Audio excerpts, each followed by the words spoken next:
안녕하세요. 뉴스반장입니다. 이번 사태를 통해서 우리가 참 민주주의 역사가 짧긴 짧구나. 어떻게 비상계엄과 탄핵이 밥 먹듯이 이루어지느냐 이거. 야당은 야당대로 강경 정책을 쓸 수밖에 없고 여당은 대통령은 대통령대로 그러니까 이게 극단적으로 치닫아서 나중에는 마치 마주보고 달리던 두 기관차가 충돌한 것 같은 그런 파국을 맞았는데 국민들이 더 절망스러운 것은 그런 사태를 만들어내고도 반성이 없이 여야가 모두 누구 책임이냐는 걸 가지고 또 싸우고 있으니까 의장님께서 탄핵 저는 어떤 결론이 나오더라도 국회 교섭단체가 그에 대해서 100% 승복하겠다는 것을 밝히는 일부터 시작해서 그래야 이 잘못하면 심리적 내란이라고 그러는데 그런 거를 막을 수 있는 것 아닌가. 이제 산불 추경 같은 거야. 추경을 10번을 하면 어떻습니까? 당장 급한 거를 해서 메꿔야 되니까 우선 해야 되는데 그거 하나 못하니까 국민들이 보기에 나라가 왜 있나. 대미 통상협상을 위해서 여야정 협의체를 가동해서 그거를 신속하게 합의하고 도와주는 일. 이런 일들이 국민들이 정말 바라는 일이 아닐까 그런 생각을 해봤습니다. 지금 들으신 개 어이없는 발언은 더불어민주당 소속이었던 김진표 전 국회의장의 개소리였는데요. 2일 열린 전직 국회의장 초청 간담회에서 줄탄핵을 한탄하며 민주당을 싸잡아 내란 수괴 윤석열과 함께 비판하는 모습은 거의 미친 게 아닐까 싶을 정도였습니다. 이런 자가 민주당에서 5선씩이나 해먹었다는 게 개탄스러운데요. 정말 자신이 무슨 말을 하는 줄은 알고나 짓거려 되는 걸까요? 옛말에 이런 말이 있죠. 늙어도 곱게 늙어야 한다고 말이죠. 지금 이 상황에서 민주당을 응원하고 지원하지는 못할 망정 이게 대체 뭐 하는 짓일까요? 과거 민주당이 왜 그렇게 무기력하고 단결이 안 됐는지 알 것 같은데요. 정말 이제는 그만 봤으면 합니다. 탄핵 심판 선고일을 하루 앞두고서도 정작 윤석열의 승복 메시지는 나오지 않는 가운데 여야만 신경전을 벌이고 있는데요. 헌재 결정에 승복 약속을 하라며 압박하는 국힘당을 향해 더불어민주당은 승복은 대통령과 여당이 하는 거라고 직격탄을 날렸습니다. 이건 너무나도 당연한 이야기 아닙니까? 잘못을 한 사람이 자기 성찰과 반성을 통해 자신의 잘못을 인정하고 용서를 구하는 것, 그게 승복 아닙니까? 이재명 대표가 계엄을 선포했습니까? 민주당이 내란을 저질렀나요? 누가 누구에게 승복을 요구한단 말입니까? 윤석열 탄핵 심판 선고를 앞두고 국힘당은 차분히 결과를 기다리겠다면서 대신 야당을 겨냥하고 나섰는데요. 어디서 무슨 소리를 들은 건지는 알 수 없지만 이들의 자신감은 탄핵이 기각될 거라는 헛꿈의 결과로 보여집니다. 자신들은 헌법재판소 결정에 승복한다고 약속했는데 야당은 말이 없다는 거죠. 민주당은 지금 이제 심판일이 며칠 안 남았습니다만은 지금이라도 어떤 결정이든 승복하겠다는 목숨 얘기를 분명히 해야 됩니다.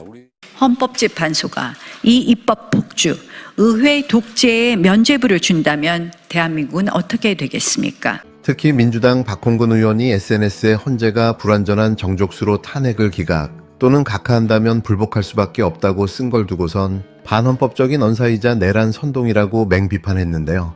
차분하게 기다린다던 지도부와 달리 일부 의원들은 헌재 앞 농성을 이어갔고 중진 나경원 의원은 윤석열이 아니라 야당의 의회 독재를 심판해야 한다며 비상계엄을 옹호하는 논리를 여전히 되풀이했습니다. 탄핵 심판 장기화에 따른 불안감에서 벗어난 민주당은 다시 원점으로 돌아와 헌법과 원칙에 따른 결정을 당부했는데요. 승복을 약속하라는 국힘당을 향해선 윤석열이야말로 승복 의사를 밝히지 않고 오기를 부리고 있는데 누구한테 승복을 요구하냐고 맞받았습니다. 대통령 3주 전에 채널A에서 헌재 결정에 당연히 승복한다고 하셨거든요. 이 입장 여전히 변함없다고 보면 될까요? 승복은 윤석열이 하는 겁니다.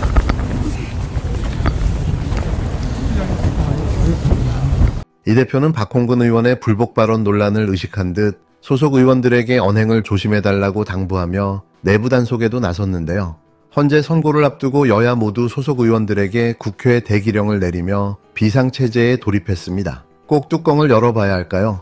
이미 답은 정해져 있습니다. 헌재가 박근혜를 파면한다고 결정하면서 내세운 가장 큰 이유가 헌법 수호 의지가 보이지 않는다는 거였는데요. 계엄 선포에 이어 수사를 거부하고 또 체포까지 거부했던 윤석열 역시 헌법 수호 의지가 있는 건지 따져봤을 겁니다. 그렇다면 결과는 너무 뻔한 거 아닌가 싶은데요. 계속해 제가 탄핵이 인용될 수밖에 없다고 주장하는 그 이유 중 하나인 거죠. 이러한 피청구인의 위헌 위법 행위는 대의민주주의 원리와 법치주의 정신을 훼손한 것입니다. 한편 피청구인은 대국민 담화에서 진상규명에 최대한 협조하겠다고 하였으나 정작 검찰과 특별검사의 조사에 응하지 않았고 청와대에 대한 압수수색도 거부하였습니다. 이 사건 소추와 관련한 피청구인의 일련의 언행을 보면 법 위배 행위가 반복되지 않도록 하여야 할 헌법 수호 의지가 드러나지 않습니다. 결국 피청구인의 위헌 위법 행위는 국민의 신임을 배반한 것으로 헌법 수호의 관점에서 용납될 수 없는 중대한 법 위배 행위라고 보아야 합니다. 헌법재판소는 박근혜를 파면하면서 헌법 수호 의지에 주목했습니다. 수사기관 조사에 협조하지 않은 것도 헌법을 수호할 의지가 없다는 근거로 판단했는데요. 12.3 내란 사태 초반만 하더라도 윤석열은 법적 책임을 피하지 않겠다고 했지만 수사가 본격 시작되자 이를 불법으로 규정하고 검찰과 공수처 조사에 일절 응하지 않다 결국 체포됐습니다. 계엄 선포와 관련하여 법적, 정치적 책임 문제를 회피하지 않겠습니다. 이런 불법이 자행되고 박근혜와 마찬가지로 윤석열 탄핵 심판에서도 헌법이나 법 위반이 반복되지 않도록 할 의지가 있었는지가 파면 여부를 가를 핵심 쟁점이 될 전망인데요. 헌재는 박근혜 파면 당시 국가가 얻을 이익도 중요하다고 봤습니다. 국정 공백으로 혼란이 있을 수 있지만 파면에 따른 이익이 압도적이란 판단을 했던 건데요. 피청구인의 법 위배 행위가 헌법 질서에 미치는 부정적 영향과 파급 효과가 중대하므로 피청구인을 파면함으로써 얻는 헌법 수호의 이익이 압도적으로 크다고 할 것입니다. 이에 재판관 전원의 일치된 의견으로 주문을 선고합니다. 주문, 피청구인 대통령 박근혜를 파면한다. 계엄의 정당성을 주장하는 윤석열이 복귀하면 2차 계엄을 시도할 거란 의심의 눈초리는 여전합니다. 헌재는 윤석열을 파면할 경우 예상되는 파급 효과도 면밀하게 따져봤을까요? 만약 그렇다면 이 또한 답정너인 거죠. 이런 가운데 헌법재판소가 오는 4일을 윤석열 탄핵 심판 선고기일로 확정 발표하자 주요 외신도 긴급 뉴스로 전했습니다. 미국 뉴욕타임스는 한국 대통령의 운명, 금요일에 결정된다라는 제목의 기사를 통해 헌재가 계엄을 강행하려다 실패한 윤석열을 직무에서 배제할지 복귀시킬지 공식적으로 판결을 내릴 것이라고 보도했는데요. 이 매체는 만약 그가 복귀한다면 한국의 정치 위기는 더욱 심화할 가능성이 크다고 전망하면서 다만 복귀하더라도 그는 통치 능력이 상당히 약화된 상태에서 대통령 직무를 재개하게 될 것이라고 분석했습니다. 로이터 통신도 헌재발 속보와 함께 탄핵 기일을 지정하자 한국의 원달러 환율이 떨어지고 코스피 지수가 반등했다고 긴급 보도했는데요. 이 매체는 헌재가 파면 결정을 내리면 인기가 떨어진 윤석열은 임기 5년 중 3년도 채우지 못하게 된다며 정치적 혼란으로 얼룩진 임기가 격동의 끝에 이를 것이라고 전했습니다.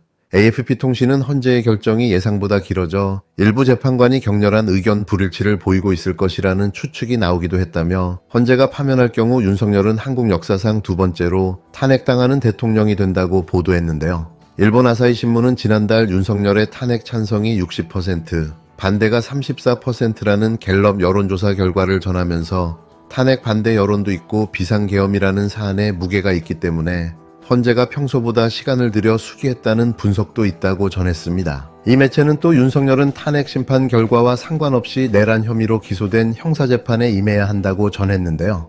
해외 각국에서조차 윤석열의 탄핵이 대한민국의 이익이 될 거라는 전망을 앞다투어 보도했습니다. 실제로 이날 코스피, 코스닥은 치솟았고 원달러 환율은 곤두박질 쳤는데요. 이것 하나만 봐도 윤석열이라는 자가 얼마나 대한민국을 갉아먹고 있었는지 알 수 있는 거죠. 설마 아니겠죠.